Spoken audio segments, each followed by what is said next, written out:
Good morning, ladies and gentlemen. I am happy to It's have. evening. Oh, it is evening. Why am I thinking morning? I'm on It's not autopilot. morning. Maybe because I have like a different nocturnal cycle now. Good evening, ladies and gentlemen. Ladies and gentlemen, I am happy to have you all here as we have the second episode of the PASSCast today, where I am joined by Daniel and Eeyore and Cookie Monster. Daniel, how are you doing today? Well, as I said in the chat before, I am really nervous today for some reason, so let's see how this goes. Well, I guess that's kind of a good segue into our first point for the podcast for this episode. We're talking about surviving week one. So, how did you survive week one, Daniel? How are you feeling about it? Look, honestly, week one was fine. It was week one of Pass, which is this week, that has probably stressed me a little bit more than I was expecting. Because my first session, I had one student. I thought, okay, cool, I'm used to this. We've been online for a while, so it'll be fine. An hour later, I had the second session, and 30 people showed up, and I was like, "Oh God, what do I do?" Oh, great. So, what did you do? How did that how'd that work? I don't think I delivered the greatest pass session in the world. I was overwhelmed by the number of people, so I was talking way more than I probably should have, and just overall generally stressed because I was just like I didn't have enough worksheets because I only printed 25 because I'm like I won't get 25 people over two sessions, and then 30 people rock up and I'm like, oh, okay. Oh, great. But I had some awesome support in my second leader for the day, Miss Kaylee. I don't know if she's here, but she will probably listen to the recording. So here's my shout out to the amazing Kaylee for having my back and giving me the feedback that I needed after that session of you needed to calm the hell down. And I was like, yeah, I did. Yeah, no, I think that happens to the best of us. It can sometimes get a bit overwhelming.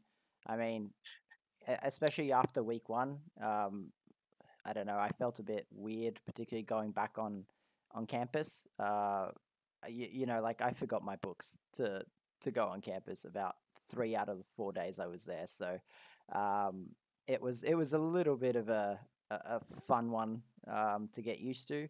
I don't know how you got used to week one going back and everything. Well, that's the thing. I didn't actually have to go on campus last week. Everything was online for me. So I was pretty fortunate, I guess, in that regard. So it was just like another week of not returning to campus. But then, yeah, suddenly back to campus, one student pass session. Then I went to a pass session for Calculus 2 where the leader was a complete jerk to me the entire time. And it was your session. Um, then I showed up to a 30-person session and I was like, oh, Yeah. and then I had to go to a shoot. So week So week two was your week one then. It pretty much. week two was what most students probably experienced as their week one, yeah, Oh, because great. everything in all four of my courses that I'm doing this trimester was basically revision. So even though I was present at the lectures, I don't I can't say that I was mentally present for the entire time because once Mm. they started talking, I'm like, oh yeah, I know this. This is cool. Yeah, I think that was one of the hardest things for me is getting that, I guess, mental adjustment back. Like, I don't know, I guess we have a different perception of how online learning works versus in person. So, oh, my week one just felt so out of place. It was like just coming back on campus and having to, I don't know, be aware of what's going on around and to be present in an actual lecture. It was definitely a bit surreal. I don't know if any other students kind of had that same feeling, but it was a little bit weird to actually go and interact with people that weren't behind a screen for the first time. So, and then, even coming to pass, I don't know how many students actually know this, but Griffith Sciences is actually the only um, pass that's actually running on campus again. Every other discipline, so AEL, business, and health, are running still online. So for us, it's a little different, but we wanted to give you guys, you know, what we consider a better experience of learning and teaching, or facilitating, we should say. Um, So hopefully that's been good for your guys and for you guys in terms of your first exposure back to face. Um, Bear with us though. A lot of our leaders are feeling a bit rusty. I know I felt a little bit rusty, and I think I've got my longest reflection on my sessions so far than I've had in any of my previous years, just because of how self-aware I am now of because of that transition back into in-person pass leading. What do you reckon? Well, we won't talk about my reflection because I haven't done it yet. Good thing my boss isn't here to hear that I've said that. Hey, Jackie. Um, but yeah, no, I definitely felt the difference between being an online leader two to an in-person leader one, week one, definitely. Um, but it just, yeah, like I said, was not really what I was expecting. When I did my sessions yesterday, I had less students, so it did feel a bit better. And I think having that exposure to the 30 student session was good in a way because it mentally prepared me for this is what the rest of the week may be like. Hmm. Um, but to anyone that may be listening from that 30-person session, I'm so sorry that I delivered a subpar pass. Um, and to the people from my session yesterday, I'm sorry I showed up dead on time, but I blame Martin for that because he wanted to walk the long way. I just want to throw out that I was the one questioning your choice of pathing towards G40. So that is not on me, thank you. You were the one that chose to eat at the junction. That's not on me. I was at the other end of the campus. You could have come to me, we could have had sushi, but no, you wanted to go to the junction. Shoulda, coulda, woulda. But yeah, Anyway, it's I don't know. Like I think just in general, everyone would probably feel rusty after week one, but I guess it's over now, so we're into week two and kind of into the thick of it. I, I well, that's the main thing about the difference between week one and two is week one I felt like I actually had some free time, yeah, whereas this week with the past sessions that I'm doing, with the workshops I got to attend, with the lectures and everything, it's all starting to hit that, oh wow, I'm back at uni this trimester. It doesn't yeah. feel like any of the trimesters last year. Maybe that's because I reduced my workload considerably to help deal with it, but Mm. uh, yeah, it's I I've kind of struggled. My week one was a struggle at Griffith because, as some of you might know, I'm also taking a course at UQ. So right now I'm in week four of UQ, whereas at Griffith I'm in week two now. So for me it was a bit of a struggle in terms of I'm really in the thick of things at UQ, so I'm already have that preparedness and that kind of have to get work done, have things due, have to keep on top of it. Whereas Griffith was still kind of easing into the course load, so it's a little bit rough for me personally. And then there's all the other stuff that is going on and all the other things that everyone would have the work study life balance that we were talking about last time and all that sort of thing. So it's a little bit rough, and I don't know. I kind of prefer the Griffith approach right now, where it's feeling like everything's ramping up rather than being in the thick of assessment. And on campus definitely makes it feel a lot nicer to do that and manage that. just the fact that even though I'm blaming you for making me late to a face-to-face pass session, the fact that Mm, I could actually spend that hour between sessions hanging out with you and Sam and Lewin and Roden, and it was just nice to be able to go, hey, I've mm. got free time. Let me go see some friends, rather than I've got free time. I'm gonna sit here and stare at my computer until the next thing comes up. So Mm. I mean, you've kind of pathed us really nicely there about free time and that sort of thing into what we actually really wanted to get into today, which is time management and how we can actually make sure that we do survive for the rest of the trimester. Because, yes, we've gotten to this point, so we're past week one and we're now midway through week two, but we have to look forward into the rest of the trimester. And I can guarantee that with it being the first trimester back on campus, there might be some teething problems for a lot of students and even for some course faculty, I suppose, because there are courses that have the blended learning and teaching approach. So lectures are online, but some workshops are in person, labs are in person, and that sort of thing. So I guess managing time is probably a very good thing to look at this point in the trimester before it kind of gets too heavy or gets too overwhelming. So I don't know. How would you rate your time management for now, given that we've done nothing For now, for now? considering I've had 2 full days at uni and today I actually got a bit of a break. Like I had an 8 a.m. pass session that I was a second leader online for. Mm, Then a friend of mine was doing some streaming, so I hung out with them for a bit, and then they were done for the day, and I was just like, sweet. So now I should probably go study. oh my And god! instead, I laid on my bed and played my Switch. So you So procrastinated.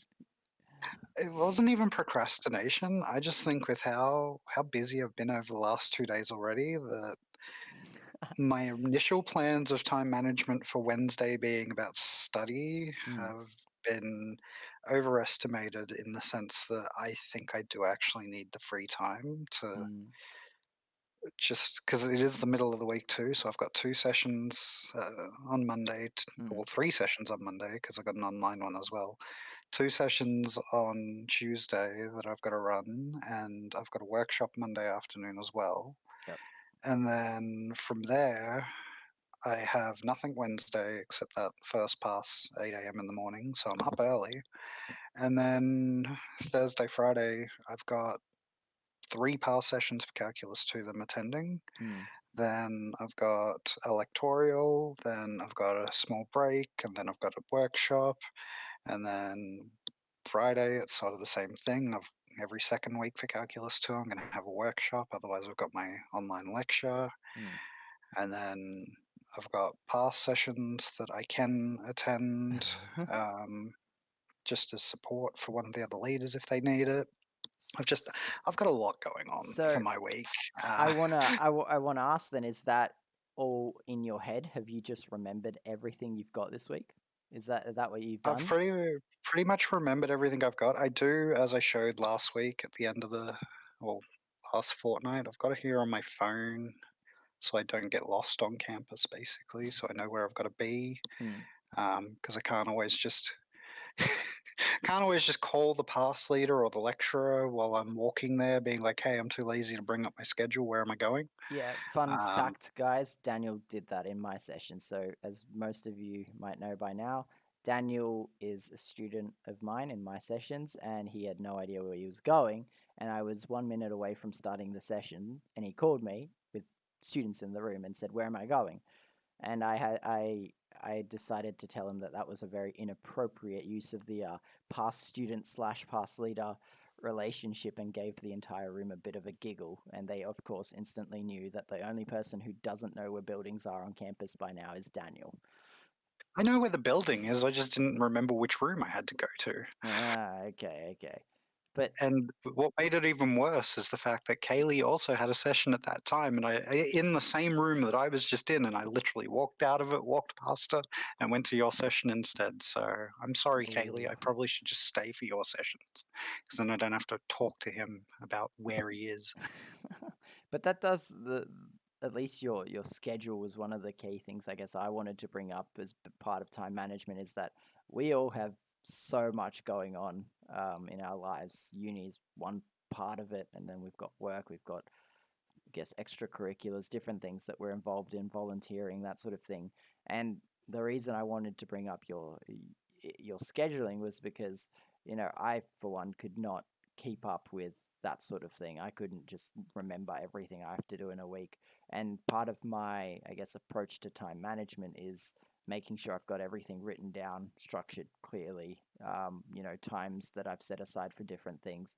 And there's a resource that Griffith has that I actually, pitched a few times in terms of workshops and things like that, that is a timetabling tool. Like, it helps you to schedule and set aside, timetabling. And I guess there was that one workshop pitch where I was going to deliver to, here's another, I guess, shameless plug. I was going to deliver a workshop for Jackie's boat program back on academic track.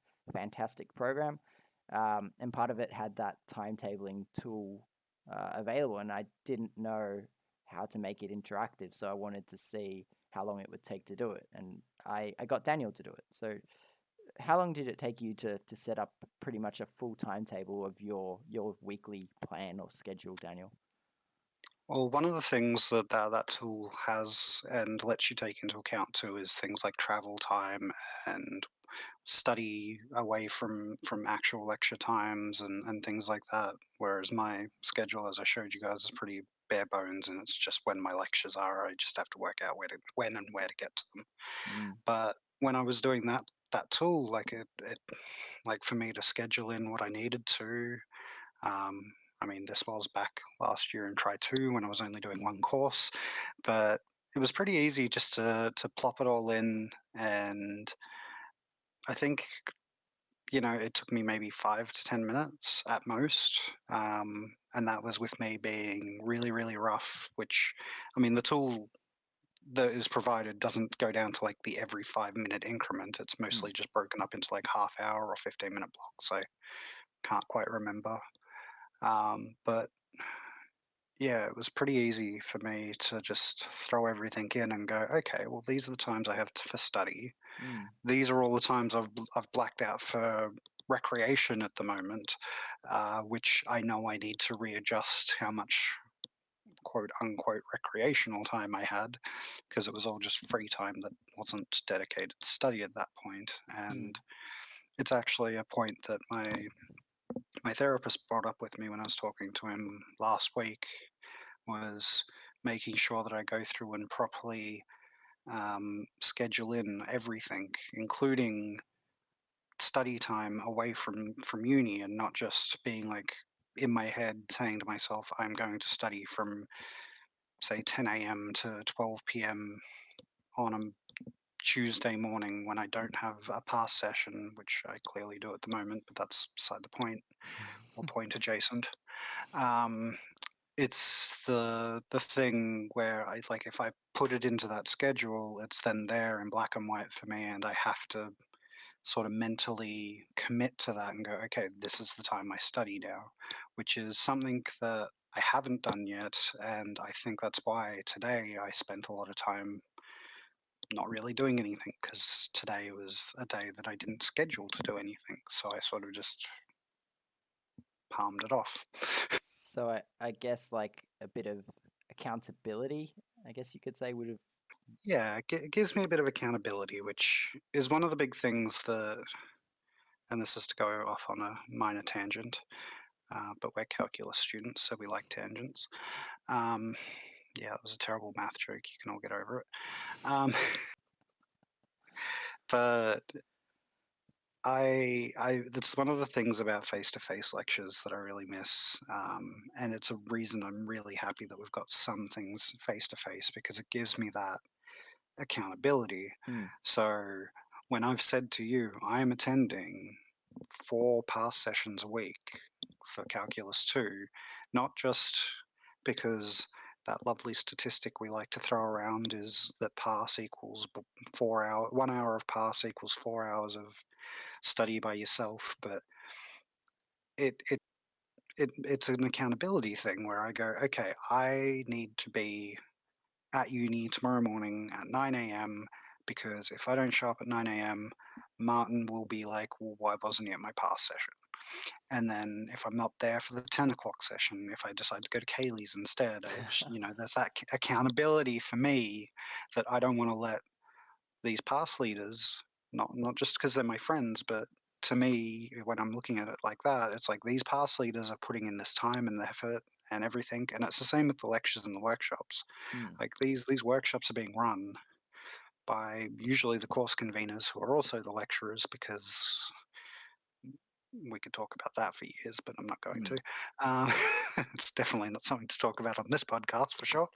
Um, but there's these lecturers that have put this time in and taken time out of their busy schedules to come and do these workshops for us. So the least I can do is not just show up, but show up somewhat prepared mm, and ready to engage with the content.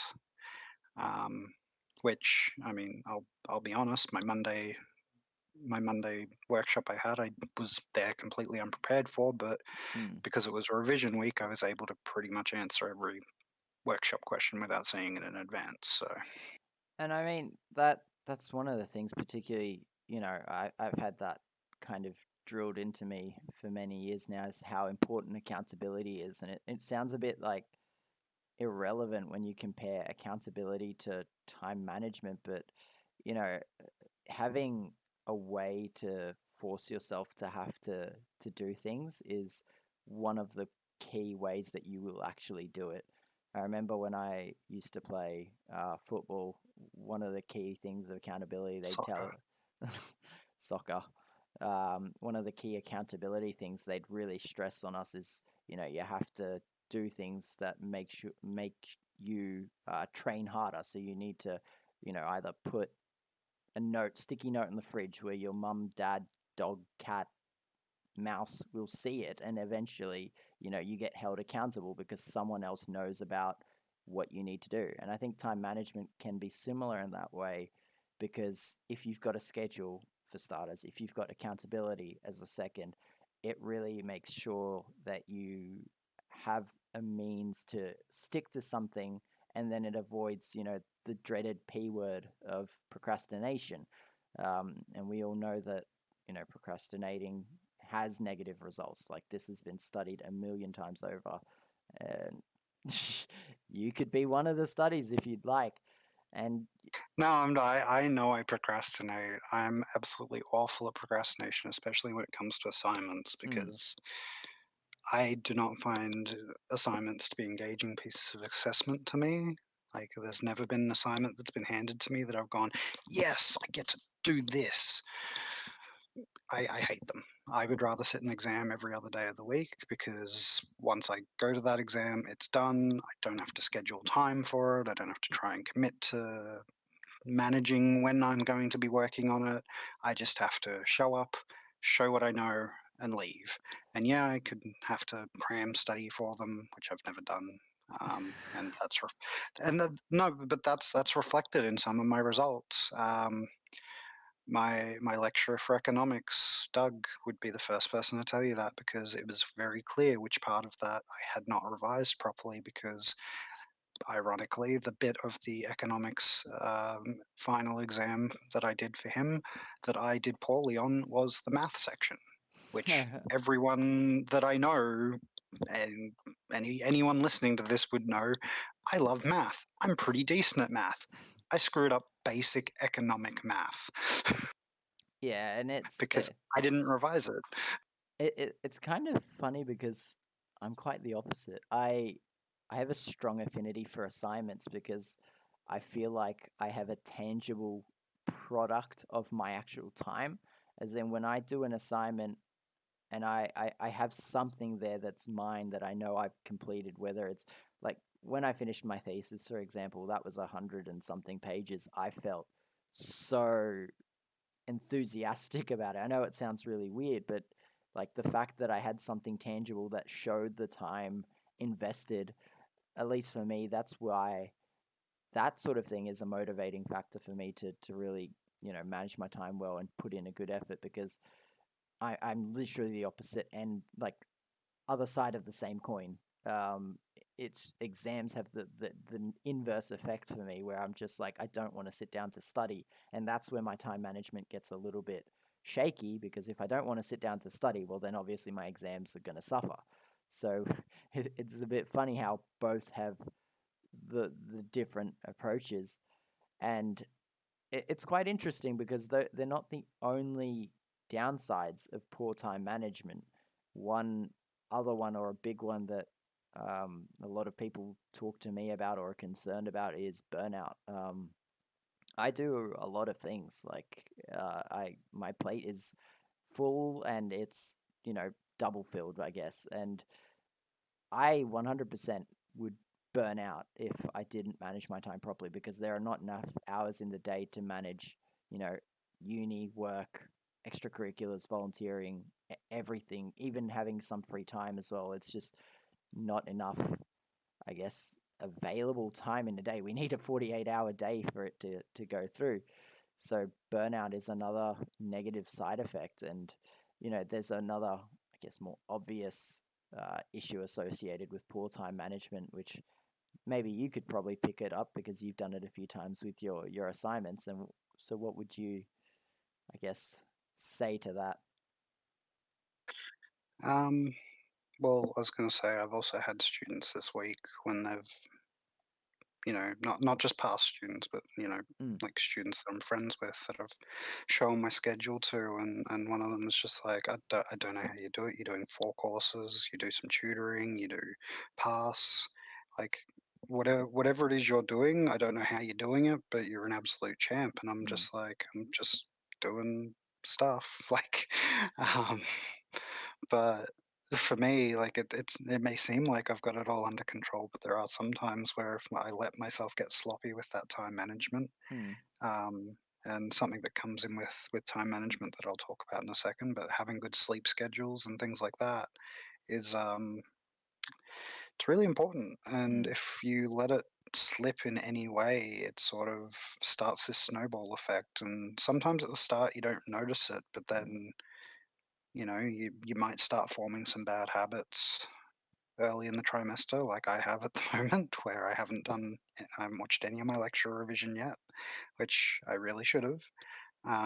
But if you let that keep going throughout the trimester, you will fall behind and you will not be ready for it. One of the best examples I have of that, one of my other really close friends, who was doing a law degree down at Bond, who I might have mentioned at a previous time in last time's PASSCast, but yep, whatever. I remember. Um, he said that when he was first coming to university straight out of high school, he was doing a business degree, Mm, and they started doing stats, and he was just like, oh yeah, no, stats, I know about stats. And because they were talking about mode, median, and mean in the first lecture, and he's like, oh yeah, I know all of that, it'll be fine. So he was a bit slack for the next couple of weeks and came back, and they were talking about z tests and t tests and uh, you know hypothesis testing and all this, and he was just like, oh wait, what, where'd this come, this isn't stats, this is just numbers and math, and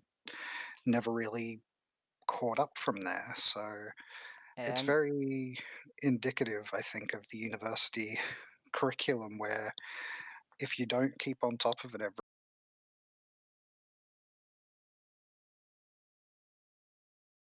so so what we were I thought just I thought you talking. said I thought you said we were going to have a question from the stream, but no, it was No, just I telling me that the wish. stream was dead. Yeah, dead stream. So what we were just talking about was what works for us and what are some strategies to manage our time or to help us improve our, I guess, routines. So I was just telling Daniel about how for me consistency is one of the key aspects of, having good time management. So one of the Well, I was asking habits. you in particular about how you were keeping your sleep schedule well adjusted for your time management sake. Yeah, so for Yeah. me, it's more about trying to have, I guess, consistent sleep. Um, so I will go to bed, I guess, 10 o'clock every night. And I try and wake up at about 8 o'clock, 7, 8 o'clock every morning. For me, by having that consistent sleep, my body's getting into a bit of a rhythm about, sleeping well, having good habits, and then it allows me to wake up fresh. It allows me to, be able to plan my day, to do things efficiently, which, I guess for you, what's your sleep schedule like, or what's your habits that you because we have quite a contrasting view. Ah, look, sleep is a really bad topic for me, but that's why I wanted to bring it up. Um, I do not advise people to sleep the way I do, because there will be days where I sleep 4 hours and everything's sweet, and then there'll be days where I get home and I'll be like, "Oh, I'm just gonna lie on my bed here," and end up having a nap until midnight, and then be like, "Oh, sweet, now I need to try and go to sleep because I've got to be up at 9 a.m." So sleep hygiene is not something that I have very, very good management of, which I believe trickles over into.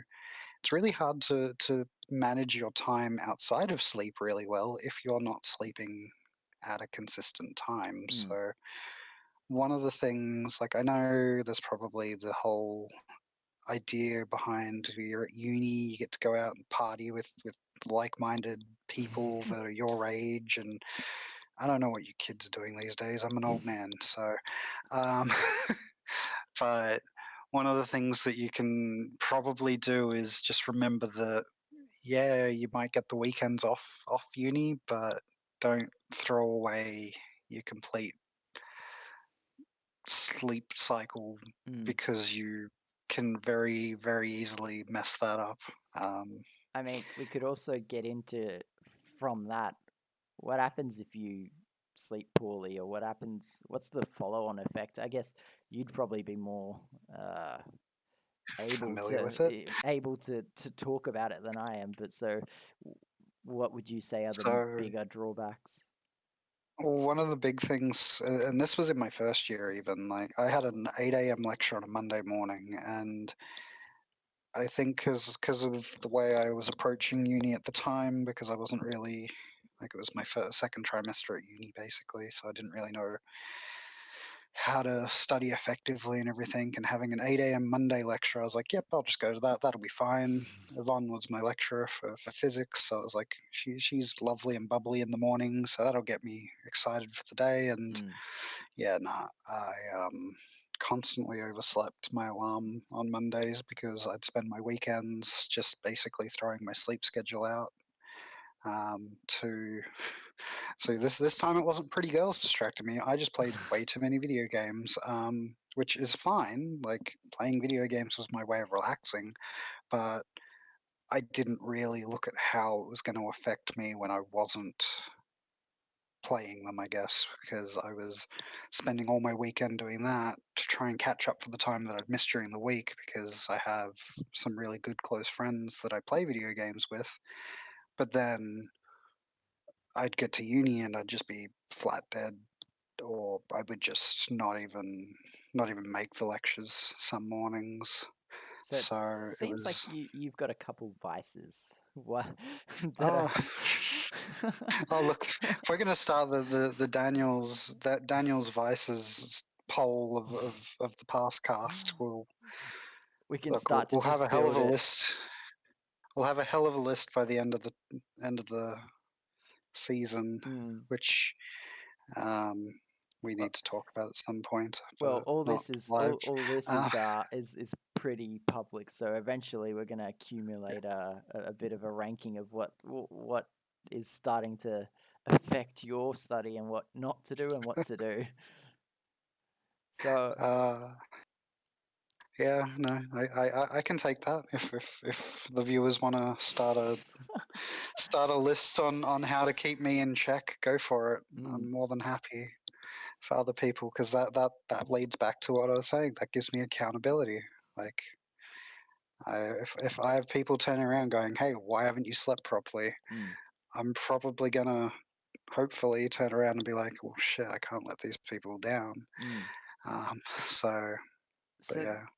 So then I'm going to throw out an assumption here that I am Mm. the person within this chat, barring Jackie, that has been at university for the longest. So I guess I'll want to ask you to put you in the shoes of the first years that might be watching this, and I want to ask you then, what would you do differently from what you had done in first year? Um, well, one of the big things I would do is, and it's going to sound silly because it's what we've been talking about, but actually try to adjust my time management correctly so that I did have allocated times where even if I wasn't at uni, like as we were talking about last week, each credit Mm. point is worth like an hour of study. So if you're doing a 10 credit point course, which is the only one that Griffith offers, but I think, and you can speak for this from UQ's perspective, I think they have like 8 credit point courses or something, I have no idea. don't they? I You have no have no idea. idea? I Okay, literally sweet. just enrolled in But it and put my hands up. I had no okay, clue. sure, yeah, whatever. But the idea is that 10 credit point, like a credit point is basically an hour of study, and maybe Jackie, I think she's in the chat, she can confirm or deny that for other universities as well. But um, in terms of that, I definitely didn't put the 10 hours per course in, Mm. which, it includes lecture time. So first year, I had 4-hour lectures, not like 4-hour blocks, but Yeah, like yeah. 4 hours of lecture a week. Then I'd have a workshop, and then I'd have some pass, and I'd be like, oh yeah, sweet, I'd just do that, and everything will be fine. Mm. Um, but then I'd get to doing, say, for example, my physics weekly assessment that I had to do, and I'd get there and I'd be spending hours on it, because all of that time that I actually spent, and I guess this is the main point I want to make, is Mm. making sure that that time that you're spending doing that study, whether it be in the lectures or by yourself or through pass or at a workshop or whatever, you're actually engaging in that, Mm. and making sure that you're actually, like, it's all good and well for you to show up and sit through a lecture and then go home, but if you've not done anything, you might as well have just stayed at home for that 2 hours. Yeah. So um, even though, and I'm using physics as an example, which might not be the best example because that was just a subject that went over my head rather than the fact that I wasn't giving it the time it Mm. deserved. But I really, really struggled with some of those things because I just couldn't get it into my head, whether it would be because I couldn't physically or well, mentally understand the topics as well as I should have, Mm. or if I went to, say, like the workshops for that course, I went Mm. to them but really felt like I got nothing out of them. And that wasn't the tutor's fault, that wasn't anyone else's fault, that was my fault, because I'd get there and I'd watch what they were doing, and I'd just be like, uh-huh, yep, sweet, cool. I leave now and get to go have lunch with a friend, or I get to wait for my maths lecture or whatever. So Yeah, and that's the thing where, we need to make sure that our time on task is actually effective time on task, not just, trying to absorb through osmosis and hope that the information sticks, because that just never works. And, another, I guess, point adjacent suggestion that I tend to have, or at least if I was, looking back to me going into first year, and it's a point we talked about in the last PASSCast, and Jackie echoes this, to eternity. I think students should start with 3 courses. I 100% am of the belief that university becomes infinitely easier if you're doing 3 courses rather than 4. It's still a full-time load. It still counts for your, government payments and that sort of thing. But it is just so much easier to balance university, especially now that Griffith's made trimesters more officials, as in trimester 1, 2, 3 are official trimesters, whereas before when I started it was a summer semester, so it wasn't an official, you know, like it didn't feel like it was a choice you should really be using it. It felt a lot like something you should do if you had failed a course or if you were behind or that sort of thing. Whereas now it feels more like it's a tool that's there for you. So now more than ever, I'm of the belief that 3 courses is what students should do because it allows them to manage their time better, to have these other things going on in their lives, or even if something comes up, something throws a spanner in the works, you have that buffer of time to manage yourself effectively and to be able to you know make sure that your study at university is actually effective and it's actually going to help you get somewhere when you're finished. which ties in with the goals of make sure you're doing things that you actually want to achieve. Exactly. But that's a callback to last week for anyone that may not have seen that yet. Mm. So I guess then we shameless should self plug. I, I guess then, since you've done the call back to last week, I'll probably do the call to next week then, because we do have a bit of a special episode next week, don't we, Daniel? Yeah, so we talked about at the end of last PASSCast of how often we'd be doing these, because we had a question from the crowd about it. And one of the things that we kind of internally decided, Martin and I, and sort of on the spot as well, we said that we would sort of aim for every fortnight. but we were approached by some prominent members of the PASS community about having a few things to talk about. So, Just um, in I, chat, do we want to get people guessing which prominent member slash members have approached us before we make the announcement? yeah, I mean, I'm not looking at the chat, so you and I'll look. Michael will have to let me. Yeah, yeah. I'll look and see if anyone has any guesses about our guests for next week. But yes, next week will be a bit of a special one for us, um, where we're going to So have. instead of the Wednesday or the I'm sure a lot of you noticed we went from Tuesday to Wednesday. That was because somebody of the two of Martin and I didn't get the memo that Tuesday was the day we were going to proceed and decided to book himself doing other things on a Tuesday. So We've got some interesting one. um, We've got I don't know so if you saw that. I did, yes. We've got Okay. Oscar's guest Jackie and Courtney. Michael says Jackie and Okay. George. Ronan's got some guesses. Courtney says Jackie. Mackenzie says Hillary. Courtney says and Dan Hillary. Okay, so I think we give the points to Courtney for that one. Courtney gets the grand prize of absolutely nothing. Yes, but The satisfaction of being correct over the other viewers, but we will have the face of Pass. I like to call him Dan, because if you've seen anything related to Pass, whether it be promotional material or any of the videos on why you should attend Pass and things like that, Dan's face is right there, along with Hillary's most of the time, and Hillary has a special role in Pass this year. If you would like to explain it better than I can, Martin, because I I will think be honest, I still don't fully understand it. I think I'll probably leave Hillary to describe her role because Okay, she's in quite a unique position actually, and it's quite fortunate that we've been able to, well, Jackie's been able to get this role for Hillary because she's definitely someone we do want to keep within the program. And as you know, we all love Dan and we all love Hillary, so they're the duo. So we'll have them both together next week, where we'll so it's kind of a crossover episode because a if you've little seen bit. any of the videos that we've put out recently, it's all the Dan and Hillary show. Mm, Martin and well, I didn't know that that was going on when we started organizing this half-baked idea of let's do a podcast, and so suddenly we're going to have a crossover episode 2 episodes in of the Dan and Hillary meets PASSCast show. but it's gonna So be really interesting though because we're gonna talk a lot about marketing pass and a lot of the behind the scenes work that goes on into creating ways that we engage students. And Hillary and Dan just embody that so well, and they're just so good at what they do that it's just a great way for students to look at what sort of things do we do and what sort of things go on to make additional resources or things to help students to really thrive. And I guess you know even some of the things that they've made to show lecturers what we do, because exactly.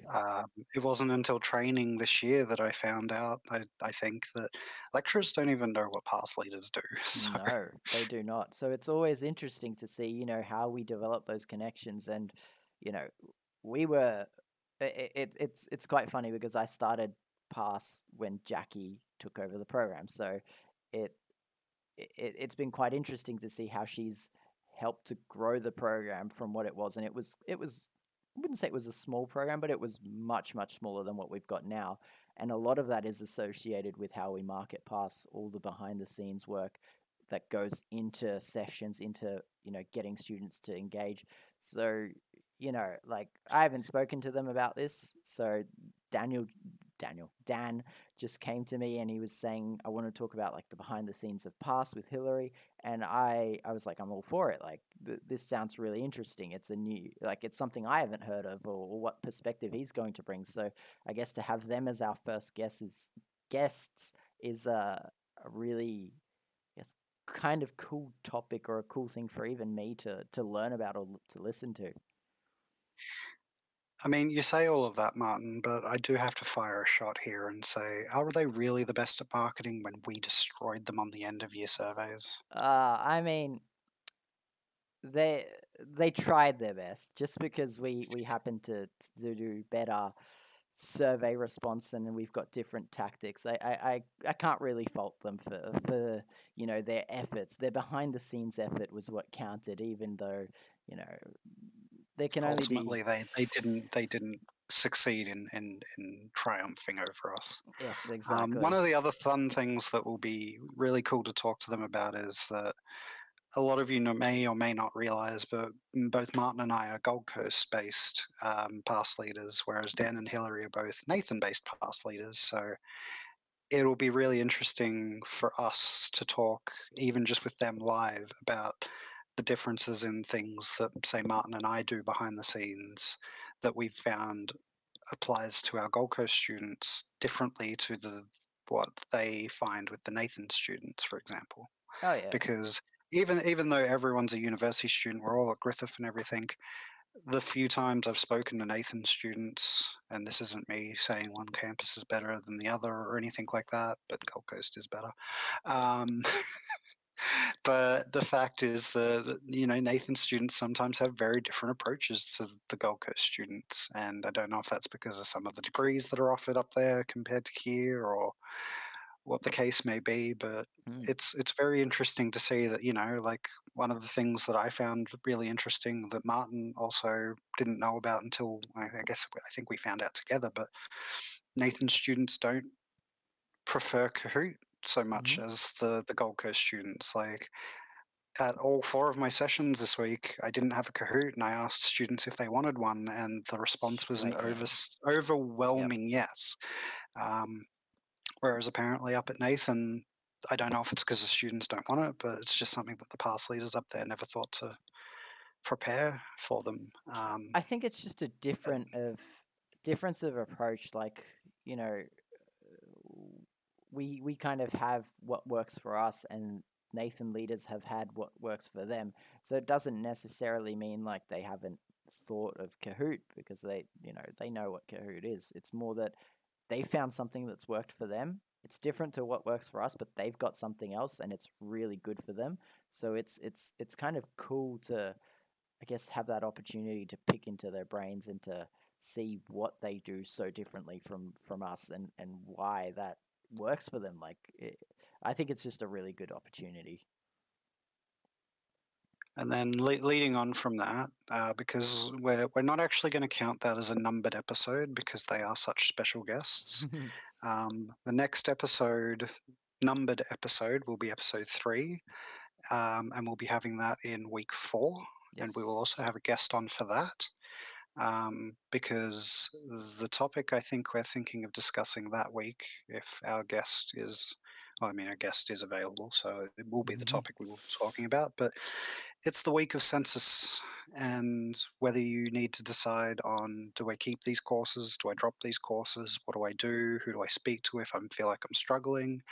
And we will have an amazing guest on that has dealt with a few issues that I've been told through their university life and have bounced back from those really really well. So they can Yeah. offer some insight that maybe Martin and I can't. I'm Um, super excited for that one. So we'll be but having. I'm not revealing who that is until Okay. after our special episode. Ah, So so that was your cue, like telling me not to reveal who it yeah, was. I'm not. I was Okay. going to say, don't say who it is. The person knows who it is. We know who it is.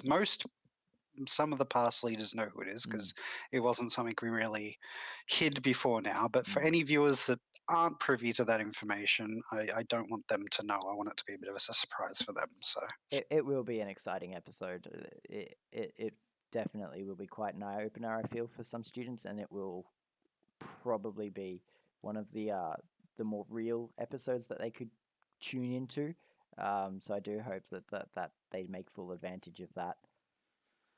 take full advantage of that. Yes. Yes. So I Uh, think we're but now at. one Yes. one of the other things that will come up in that episode will probably be a lot about myself and my struggles with university Mm, that could be potentially comparable. So I mean, we'll have to see how that episode goes because, like you just said, it probably will be a very, I mean, not that these haven't been real episodes, but it'll be a very life mm, real episode I mean of that's what I wanted when I conceptualized the idea of the PASSCast was I wanted to have a real insight into our leaders, and I think that episode is going to give a lot of insight into, it's not always the sunshine and rainbows or the good that, students see what we deliver in sessions, but there can be there's quite a a lot going story. on behind the scenes, and I think having those 2 episodes back to back Mm. will be really cool because you'll get to see what it's like and what we ideally want things to Mm. look like, and then you'll get to see the other side where things may not go to plan, The good, the bad, which the also ugly. ties in with the whole idea of time management, how you've survived the week so far, goals and expectations. It's almost like we had a plan coming into this when we really didn't. We really didn't. So I guess now we're at the last part of this episode where we open the floor to any questions that anyone has about time management or, surviving week one or anything Just in in general, like general. when's Martin losing the mo, which we may have a bit of an announcement about. No. So yes, open to questions now for the last, I guess, couple minutes. So feel free to type in chat. We'd be happy to answer them before we go. Already gotten messages asking who the special guest is from people. For week four, the census guest. Yeah, Oh, no, no, no. That one stays secret. That's the yeah, that secret one's staying surprise. secret for now. You'll have to. This is my using my pass skills here. You'll have to tune in to next week's session to figure out who the special guest is. That's my little hook. Um, I'll also include this other hook that's just been messaged to me by Hillary, who has got an absolutely amazing play on words here that I will share with you afterwards. Oh, so it's not But a public hook. oh no, it's a, no, not you personally. I'll share with you after. I will use it to close the session and Ah, this okay, session out okay. after we answer a few questions if anyone's got. We do have one. Has anybody got any questions? We Because I don't. Oh, Yes, so we've who? got one from our lovely former leader, the one we love so much and we appreciate to eternity. We've got George who says, "What do you guys Let's say it's George. yeah, what do you guys do to unwind from your studies?" That's a good one. Um, well, I think I covered that pretty clearly. I play a lot of video games. Um, I also, as I mentioned last week, tend to get distracted by pretty girls on the internet. So realized exactly how bad that sounded as it came out of my mouth. So let's strike that one from the record and just say I play a lot of video games. Uh I don't know if I can edit that to help you in any way, shape, or form. You dug that hole That's way fine. too deep. For me, I realized as this is coming out of my mouth how badly it was going to sound, so I just for stuck with it. For me, I too play video games. I'm a big League of Legends fan. Actually, lately I've just been playing with one of my friends that was actually a friend from high school, so a friend of a friend. But we've just been playing, pretty much nonstop every night. But I also do like to, try and reset away from my computer because I spend most of my time on my computer. So I'll try and play football when I can, cricket. Um, Okay. Soccer. Or like the other day, I went on a hike. I went to Springbrook, and that was a nice little, I guess, away from technology, away from everything. So, I paid those 2 girls so much money so that you wouldn't come back down off that mountain. yeah, it was a bit unlucky for you, but yeah, no, I do try to do a few different things that are away from my computer if I can. Um, yeah, again, it's about balance. That's what I try to do. I don't think I've got the balance right. I think it's very hard to get a good balance, but I'm at a spot where I'm at least comfortable with how everything's going. I've also got a couple of yes cricket and nice Gary. So you are You are a little bit. I need to talk about this very briefly, but I hate cricket so much that Martin started to like so we were Martin and I and some of our friends whom are in the chat right now started playing Stardew Valley. And when we weren't playing Stardew Valley, it was the middle of the cricket season. So they thought it was a great place to talk about cricket. No, no, no, no, no, no, no, no, no. You don't need to talk about cricket in my farm chat. Out of there with that crap. So I made them a cricket channel that they could talk about cricket in. And you know what happened? Martin just sent pictures of damn crickets in it. I had to make it a little bit interesting. I do, on a serious note, want to point out that Hillary has just posted the link to that study planner I was talking about. So thank you very I was much, very Hillary. glad that somebody posted that. I thought maybe we'd been trying to hint at it a bit too softly at the start, but I was hoping that somebody would find it, even if it was you after the session. But yeah, Yes, Hillary thank you, Hillary, again, for that, for MVP. saving the day. So Um, I guess that's pretty much all I have to discuss about that. is is there any other questions from the crowd? I'm concerned I should drop down to 3 subjects now. Is it worth dropping a subject for higher grades? Okay. Um, Do you have an opinion on this one? I do have an opinion on it, and it's like I don't know what courses you're doing. Whomever has asked this question, because Nicholas. Martin didn't provide that. It was Who Nicholas. did? Sorry, Nicholas. Nicholas. Okay, well, Nicholas.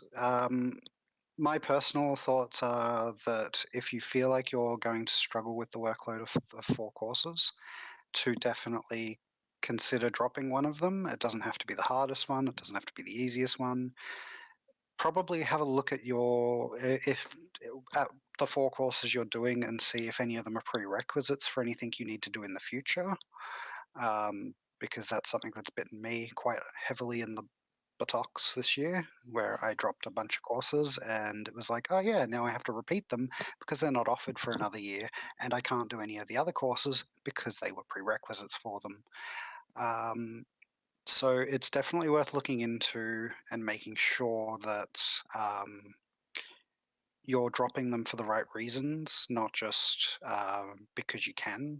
But if you're struggling with the workload, and like you said in the question, I believe, if you want to aim for higher grades, it's definitely worth considering. I But I also want to echo George has written in the chat. Look for ones which can be done in try 3. Like that's a big one as well to yeah, really look out if any for. of those courses, like if it's not a first year course, you'll struggle to find that it might be offered in Try 3 because, and this is no knock on Griffith, but kind of is, I guess, that a lot of second year and third year courses are only offered in trimester 1 or trimester 2, not between the two of them, and Mm, not in trimester 3. So definitely look into if they're available at a later date for you to do so that it doesn't mess up a study plan, mm. which if you haven't done a study plan, all the program directors have a study plan template ready to go if you need it. So contact them. Their information will be on your course sites, and maybe even book a time with them if you are a science student. I know Alan Walsh is the program director, and he's been absolutely amazing with me and revising my study plan. And I have to actually book time to go see him again because COVID last year completely screwed up the study plan we'd worked on the year before. And I mean, even there's going to be times like I planned out my degree really well. I thought I planned it out really well. And yet here I am still having to take a course at UQ because of it. So, you know, Oscar's just We said won't even now, get into the details about that. Oscar's just said now, you have to plan your courses because it makes everything easier. And it's true. You have to make the time, plan it properly. And, as I said, doing 3 subjects worked really well for me. I would recommend 3 subjects to everyone. Um, that's my personal point of view is 3 subjects is the way to go. But again, Look, especially I'll be 100% honest. I wouldn't be doing 4 courses this trimester if it wasn't for that issue that I just mentioned, where if I don't do them now, I have to wait another year to do them. mm, And if I have to wait that extra year to do them, I have to wait an extra year to do other courses because they are exactly. prerequisites. So if you're doing it purely just for better grades because it gives you more time to focus on them, maybe look at that and go, well, is this something I need to do? But I mean, it's at the end of the day, anything we say as advice is not to be taken It's obviously as gospel. yeah, it's a bit like financial advice from financial planners where they say, you know, this is not like advice. This is something like as a guide or things. So that like what we mention, anything we mention is just our experience, our lived experience, and what's worked for us. So you have to, as Jackie's just said, good work life study balance is important. And if that means going to 3 subjects for you, then that's what you should do. So talk to people around you, like I guess Nick, Even if if you, like even if you see one of us or another mm, pass leader around campus, ask them their thoughts as well if you want to have a more in-depth discussion about it. But mm, the important thing to remember too is that you have until week 4 to make that decision. You don't have to make it today. mm, The main thing you have to make a decision by the end of this week is if you do need to pick up any courses, yeah, because after week 2, unless you've got special circumstances or you've got a great relationship with the convener yeah, and can prove to them that you are going to fit into the course, you need to pick up any courses you want to take this trimester before the end of this week. Because even if you're a day late, and this happened to me with economics, because it's an automated system, you will have to pay $50 just to do that. And I had the convener's approval and everything, but because I had to go through the official channels, Griffith charged me $50 for making a decision 12 hours later than I probably should have. there you go. So yeah, So the key save is yourself some money by make deciding that early. yeah, decide it early, talk to people, make an informed decision, and kind of weigh up these sorts of things. So I hope that kind of And gives you some help, Nicholas, on what yeah, you. and if you have to email, like I said, the program directors or the program, uh, what's Joe's actual title? Program, is it? That's program director, isn't I it? think it is. I think Joe it's program. Tiralago, he's the Yeah, program he's program director. director. He's Okay. also convener Yeah, and everything, but he does a lot yeah, of things. yeah. I was just thinking what his official title Mm. for Bachelor of Science was, but yeah, email any of these people. I'm going to throw her on the spot because she's in the chat, but I'm sure even Jackie would be happy to help anyone try and make those sorts of decisions. But at the end of the day, she's not an expert in any of those things. So yeah, and she's also very busy. So maybe she's not the best person to ask. I just we realized that as I was talking. I'm like, oh yeah, Jackie really wants me giving her more work, doesn't she? Um, no, she's happy to help. but She says yeah, I know she's happy to help, but that's the thing. Like we. there's plenty of people and support at uni. Even if you literally did what I did after my physics exam, which I mentioned last time, you come out of an exam and you just go to student services and literally just cry to the person at student services about I don't know what to do now. There will be somebody that either they will be able to help you or they will know somebody that they can forward you through to help you before you have to make a decision. So another question we've got Emily. So Emily Gov. How do Ah, you? the governor. Yes, I believe so. We've got MG, so I'm hoping that's Emily Gov. How do you choose at any given moment what to do first when you have a big to-do list? So I am pretty keen I'm going, yeah, I was yeah. going to say you can answer I this one because I am not the person to ask this one of. I sort out this list in a few ways. So firstly, I will sort out the list by when things are due, because that's always my priority is doing things, in advance. So that's my first step. Sort out when everything's due. I actually um, have an Excel sheet that I use for my to-do list because I can color code it with conditional formatting. So it'll automatically come up in red when it's the next thing due. So it'll tell me that's the first thing I should do. Um, so that's one thing. Another thing is I will then also rank it by how hard it is to do it. So there's a lot of, psychological studies on this sort of thing. You should do harder things first because that's when your mind's fresh. So do them in the morning and that sort of thing. So that's what I tend to do. I will look at I guess when I start, what is the hardest thing that is due closest that I have to do? And then that's what I prioritize first. And then I kind of start crossing things off like that.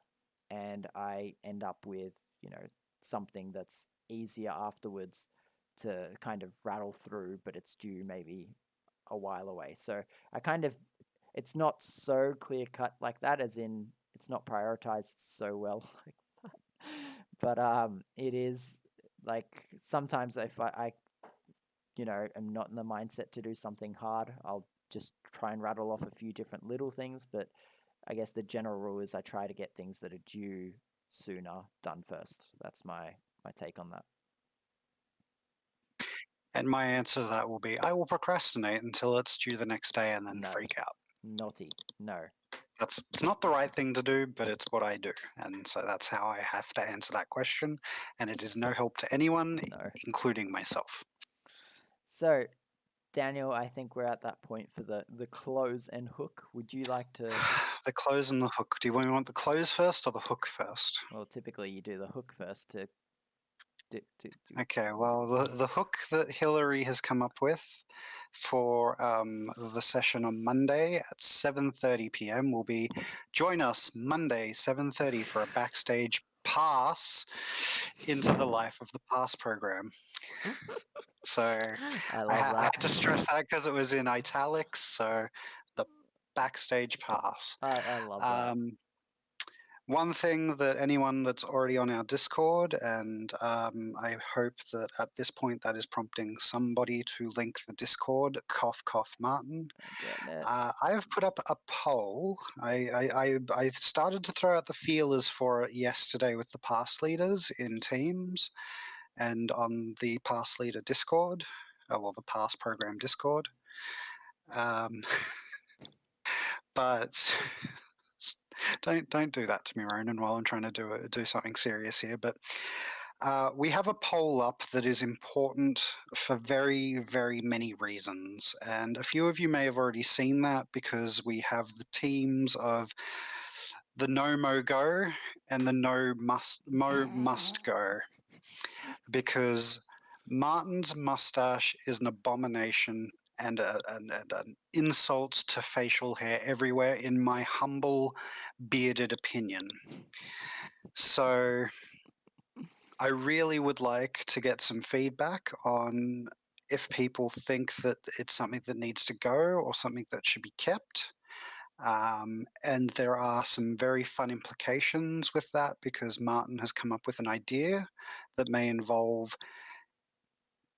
teams sort of battling it out in some way, shape, or form for him keeping or losing his mustache. So Daniel's just sowing seeds of chaos right now, so he just wants to see how far he can sow those seeds. I just want to see if we can get enough people that really want to know, really want the mo to go, or if they really want the mo to stay, and then I want to see if they're willing to fight for it. And we will make an announcement about what this is by our week 6 episode. So not Monday when we have our special episode, not when we have our special guest in week 4, but the 2 weeks after that when we have another special guest coming in. And we will make the announcement about what this whole thing about the mo is in that week, because that's going to give Martin sufficient amounts of time to make sure that the idea is sound, solid, and ready to go. There's maybe one other person that knows what we're talking about, and you won't be able to get it out of Jackie. So So I think you've sown enough seeds of chaos just by chat right now. Chat is very vibrantly arguing one way or another. So I think we will. I think excellent. I think we'll leave those seeds of chaos there, and we'll call an end to episode 3 of the PASSCast. So episode 2. I'm getting ahead of myself. So thank you all for coming. Attack on the Mo. Episode 2, Attack of the Mo. thank you all for coming and tuning in again today. I'm glad we had more people than last time. I hope this is enjoyable for you I'm guys. I'm And glad we had a few recurring faces as well, yes, so and a few new faces. So feedback. We would love feedback. Please give us feedback. we've It got can our be positive. Discord. It can be negative. Discord has a Uh, feedback section. have you put the Discord link in the I chat? have put the Discord link in the chat, so people who haven't joined can Excellent. join. So, So with that, we will conclude our episode for today on time management and surviving your first week. We hope it's been informative for you guys. Eeyor's saying goodbye to you for now. Once again, I will endeavor to try and stitch this together and upload it to YouTube, Spotify, and Apple Podcasts as soon as I can. Um, so this will test my time management skills. And we look forward to seeing you guys. It'll be on Monday at 7:30 as we have our special episode of the PASSCast with Dan and Hillary. So thank you so guys. come along for your backstage pass. Come along for the backstage pass. We'll see you all there. Thank you. Bye.